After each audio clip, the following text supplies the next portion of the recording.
an iceberg in the North Atlantic in 1912, it took 1,517 women, men, and children to a watery grave.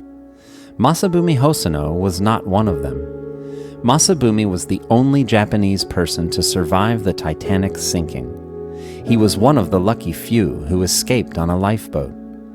He did not feel so lucky when he returned to Japan. He was called a dishonorable coward for not falling on his own sword.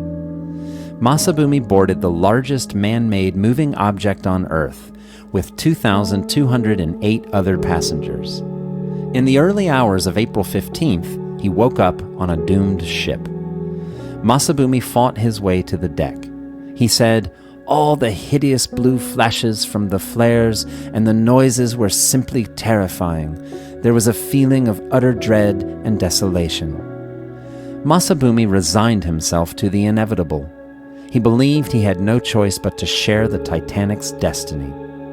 Saying goodbye in his mind to his beloved wife and children back in Japan, he watched women and children climbing aboard Lifeboat 10. An officer cried, "Room for 2 more!"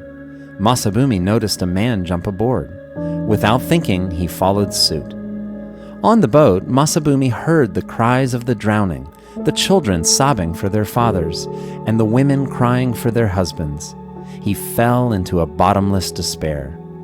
After returning home to Japan, he was publicly shamed as a coward and fired from his job.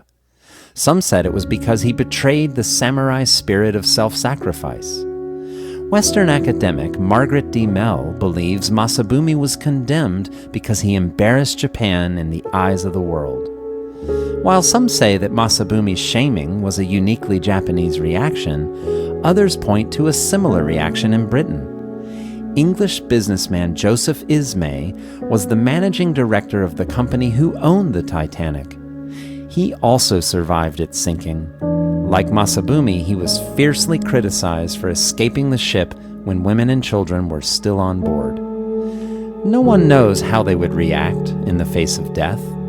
While choosing life as a natural response, not everyone did so. Titanic passenger Benjamin Guggenheim chose self-sacrifice.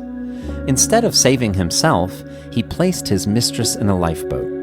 After helping more children onto lifeboats, he returned to his room to change into evening wear with a rose through his buttonhole.